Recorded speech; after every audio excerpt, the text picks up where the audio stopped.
The bloodline of Xiaohao, untempered by trials, cannot yield greatness. Chance encounters can lead to the dual cultivation of both martial and mystical arts. But it is fraught with difficulty. Contending against the heavens is arduous. Battling the earth is challenging. Competing with others is daunting. This is the poignant tale of a humble individual's relentless struggle for growth. Chapter 1. The Opportunity. As twilight descended, Haochen returned to Baoquan village, his weary body dragging behind him. He had brought back a mountain chicken and 2 mountain rabbits, wild game he hunted in the ominous clouds of Wuyun Mountain. At 16, Haochen had begun training in both literature and martial arts from a tender age, under the tutelage of his grandfather, and had honed formidable skills. His prowess in hunting within the mountains had grown increasingly refined. Dangxiling, a natural barrier, sprawled across the northwestern region of the Tianyuan continent, separating it from the southeastern territories. Baoquan village, located in the cloud-laden northern expanse of Dangxiling, had sustained its inhabitants through a life of fishing and hunting for centuries. Haochen's grandfather, Hao Yunlong, was a martial artist, regarded as a master among the hundreds of families in Baoquan village. Many years prior, Hao Yunlong had ventured into the mountains with his fellow hunter, Qiu Wanchong, who also practiced martial arts. However, he returned alone, tattered and disheveled. After that fateful hunting trip, Hao Yunlong succumbed to a melancholic affliction, his spirit wavering between clarity and despair. Over time, the villagers grew accustomed to his presence, and he faded from their collective memory. As the years slipped by, the tale of Hao Yunlong became a mere whisper of the past, seldom recounted. In his modest home, scant furniture adorned the space, with the only notable item being a spirit tablet resting on the offering table. This spirit tablet commemorated Qiu Wanchong, who had tragically perished during their hunting expedition. Each day, Hao Yunlong would sit quietly before the tablet, often alone, caressing a jet-black short sword. No one knew his thoughts, nor did anyone regard the object with any significance. His solitary vigils were marked by the repetitive motion of his hands upon the sword, kneeling in a trance-like state before the tablet. Only Hao Yunlong understood the gravity of that year, when he and Qiu Wanchong inadvertently stumbled upon a mysterious cave. He suspected that this cave might have belonged to an immortal cultivator. The short sword he possessed was a relic from that enigmatic abode, which he surmised must be a treasure. Despite years of silent searching for the sword's secrets, Hao Yunlong remained unwilling to relinquish his research into it. Upon returning from his hunt, Haochen found his grandfather engrossed in examining the dark blade once more. "Grandfather, may I take this sword with me tomorrow for protection while hunting?" Haochen inquired after dinner, leaning close to Hao Yunlong. Alas, Hao Yunlong sighed deeply, uncertain whether to grant the request or not. Gazing into his grandson's eyes, he turned away to silently contemplate the spirit tablet, tears glistening in his eyes. His bond with Qiu Wanchong had been profound. They often trained and hunted together. Qiu, 2 years Hao Yunlong's senior, was known for his daring and meticulous nature. Hao Yunlong regarded him as an elder brother, deferring to Qiu's guidance in all matters. Once, while pursuing an injured first-tier beast known as the Han Mountain Pig, they entered a misty valley.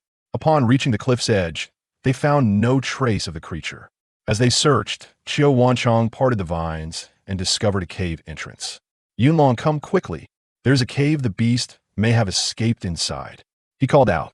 "Indeed, it has likely taken refuge within," Hao Yunlong replied, hastening to examine the cave's mouth. They refrained from entering immediately, tossing stones within, but silence met their efforts. "It seems quiet. Perhaps the beast bled out and perished inside," Hao Yunlong suggested to Qiu.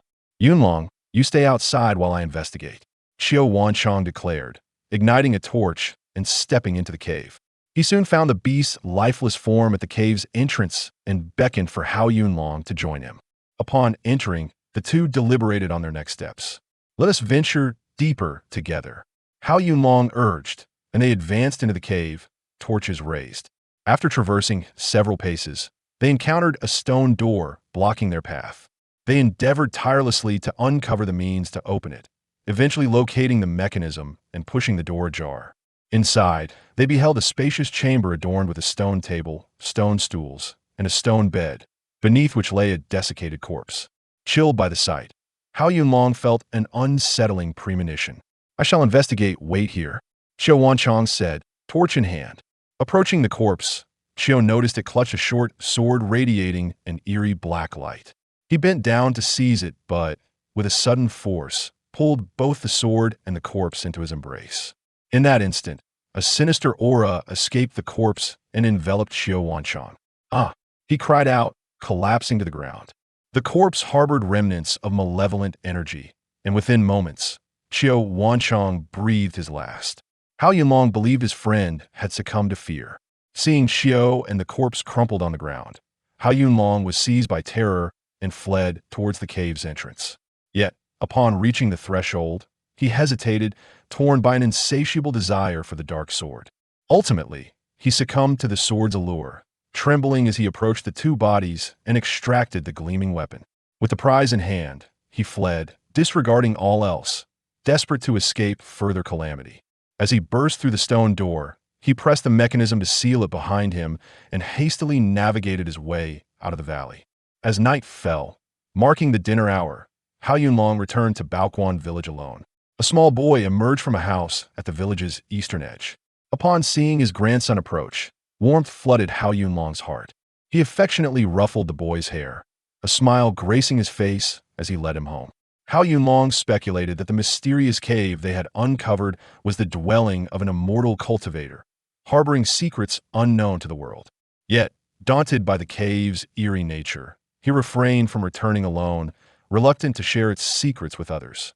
Thus, he resolved to wait until his grandson matured. Years of restraint passed, concealing the cave's mysteries while diligently practicing martial arts, seeking opportunities to explore the enigmatic chamber once more. He was certain it concealed treasures yet undiscovered.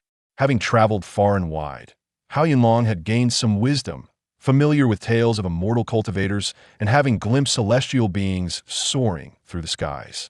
As Haochen grew, Hao Yunlong entrusted him with a treasured ancestral jade pendant, hoping it would ensure his health and safety. He imparted martial arts philosophies to Haochen, presenting him with a secret manual titled The Art of Qi Absorption, urging him to begin his cultivation from a young age. And so, a decade passed swiftly. In the span of a decade, the humble-born Haochen faced numerous challenges in his pursuit of joining a sect, yet each assessment yielded no success. Undeterred, his aspiration to cultivate within a sect remained unwavering. He persistently participated in the triennial evaluations for disciple recruitment. However, whether it was the Yinhai sect, the Danyumen, or the Huayang sect, along with the Yunheng sect, Jiang sect, Qinyu sect, and Huiyuan sect, all determined that Haochen possessed a useless five-element spiritual root and thus declined to accept him. In the Tianyuan continent, many devoid of celestial cultivation talent turned to martial arts, with some achieving remarkable feats through martial cultivation, ultimately breaking through to ascend to the celestial realm. The martial path is delineated into 10 ranks: martial apprentice, martial warrior, martial master, great martial master, martial sect, martial sovereign, martial saint, martial king, martial emperor, and martial sovereign. Each advancement in martial cultivation is marked by arduous trials. With the path of martial arts being notoriously challenging, only a rare few succeed, enduring hardships beyond the capacity of ordinary individuals. With no sect willing to accept him, Haochen resorted to self-cultivation, adhering to the teachings of his grandfather, Hao Yunlong. He diligently studied the Qi introduction technique, exploring its depths. By the age of 16, Haochen had achieved commendable progress in martial arts, reaching the initial stage of a martial apprentice, a feat that could rival even the older generation. In stark contrast, others who had practiced the Qi introduction technique for an entire decade had seen no tangible advancement. It is time to venture into the nameless valley. After all these years, perhaps no one has taken notice of my movements, Hao Yunlong mused as he observed Haochen grow day by day. For several consecutive days, Hao Yunlong accompanied Haochen into nearby mountains for woodcutting and hunting, noting that the villagers had ceased to observe his movements. Yet, he remained cautious, adhering to the principle of discretion. Upon returning from a hunt one day, Hao Yunlong summoned Haochen to kneel before the ancestral altar and pay his respects to Qiao Wanchong's spirit. This short sword conceals a monumental secret. Now that you have matured, it is time to unveil this secret, Hao Yunlong stated, retrieving the short sword from the altar. He then recounted his accidental discovery of the mysterious cave within the nameless valley. The cave I explored undoubtedly harbors hidden truths, he solemnly informed Houchen. We must journey to the nameless valley and investigate the secrets within that enigmatic cave. Houchen proposed eagerly to his grandfather. Feel the essence of this short sword and discern its uniqueness, Hao Yunlong instructed, handing the dark-hued sword to Houchen. It indeed feels different from an ordinary sword, Houchen remarked, a sense of excitement coursing through him as he caressed the sword. This short sword is the treasure I retrieved from that cave, Hao Yunlong declared, observing Houchen's grip on the weapon. He then instructed, prepare your belongings, we shall venture into the mountains tomorrow. Absolutely. Following his grandfather's wishes, Houchen began to pack, preparing for their expedition to uncover the mysteries of the cave.